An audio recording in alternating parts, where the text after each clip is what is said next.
O Brasil é o maior fornecedor de alimentos do mundo. Mesmo assim, o agronegócio não escapou dos efeitos da pandemia. Na terceira reportagem da série Indústria, a Retomada, você vai ver como a crise sanitária afetou a cadeia produtiva do país.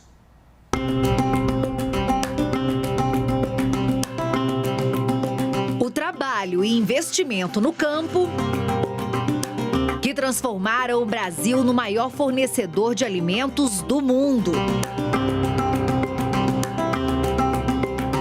O agronegócio brasileiro tem dimensões continentais e opera unindo uma cadeia de pequenos, médios e grandes produtores. Dentro dessa cadeia, você vai ter diversos agentes atuando em diferentes pontos que, naturalmente, vai responder à mesma conjuntura de uma forma muito distinta. O universo agro, ele não é uma unidade homogênea. Tem muita coisa lá dentro. Com a pandemia, isto ficou ainda mais evidente. Para alguns setores como a pecuária leiteira, flores e hortifruti, a situação tem sido difícil.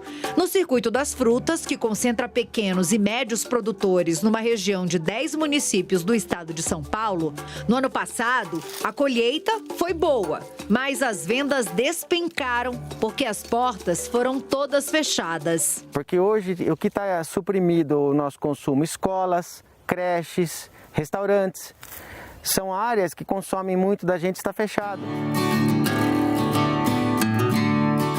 Enquanto isso, outros setores, principalmente as commodities como grãos, açúcar, café e carne bovina, tiveram em 2020 um dos melhores anos da história. Diante da maior crise econômica do século, o agronegócio provou porque é chamado de um dos maiores motores da nossa economia. Então, à medida que a China, os países asiáticos se recuperam antes do que os países do Ocidente, a demanda por esses produtos cresceu muito. Então, o preço da soja subiu, o preço do milho subiu.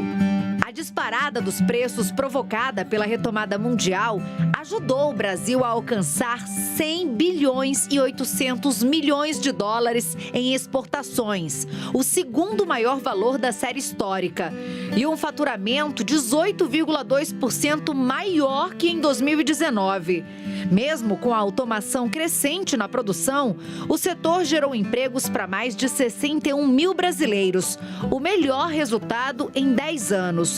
O país só conseguiu alcançar essa combinação positiva porque investiu há décadas no ingrediente mais eficiente da economia, a produtividade. O agro tem sido o que a indústria brasileira deveria ter sido nesses últimos anos.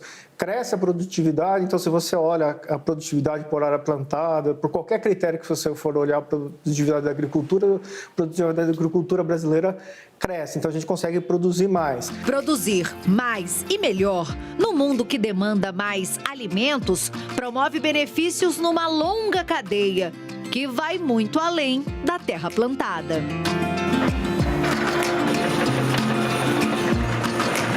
Às vezes a gente pensa que o agro se resume a você ter a terra, colocar uma semente, colher e mandar para a distribuição. Mas temos muito mais do que isso, Você tem a lavoura, você tem a malha para permitir esse escoamento e necessariamente traz emprego e o pessoal para produzir nesses locais, que vai demandar saneamento básico, que vai demandar a parte de consumo, que são shopping centers, são áreas residenciais, são áreas de lazer.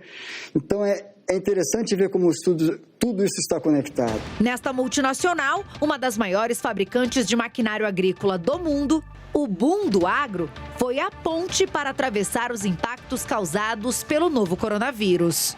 No último trimestre de 2020, já tínhamos uma condição de mercado bem interessante, entregas de máquinas em todo o país, que teve sustentação e está tendo sustentação agora em 2021. Com isso que eu quero dizer, nós devemos crescer este ano como indústria, em torno de 35% a 40% versus o ano passado, que foi um ano de crescimento.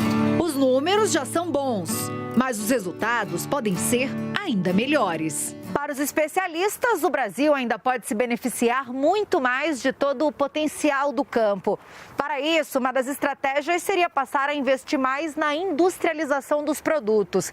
Isso gera valor agregado e amplia os ganhos econômicos para todo o país. Olha, a industrialização do agro, ele tem aí algum desequilíbrio, vamos dizer assim. Tanto que nós exportamos muito mais soja, o resto é tudo grão vendido. Isso geraria uma renda fabulosa para o Brasil se isso fosse industrializado. Hoje a agroindústria representa 5,9% do PIB brasileiro. Com o potencial do setor, pode ser ainda maior.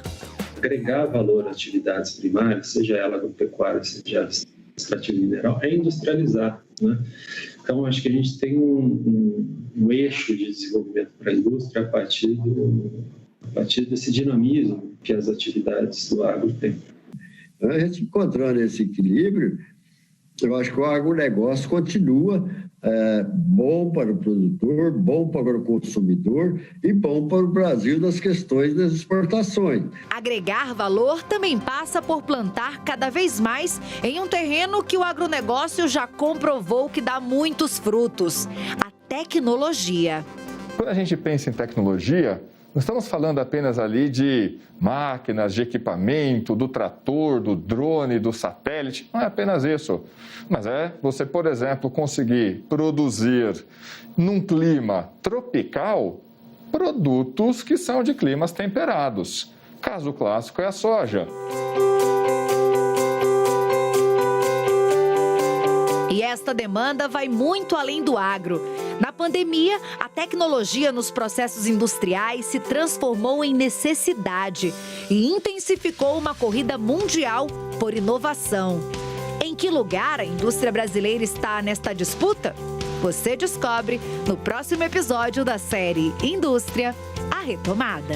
Em automação, em digitalização, conectividade, esse tipo de tecnologias que hoje estão em auge aqui no Brasil.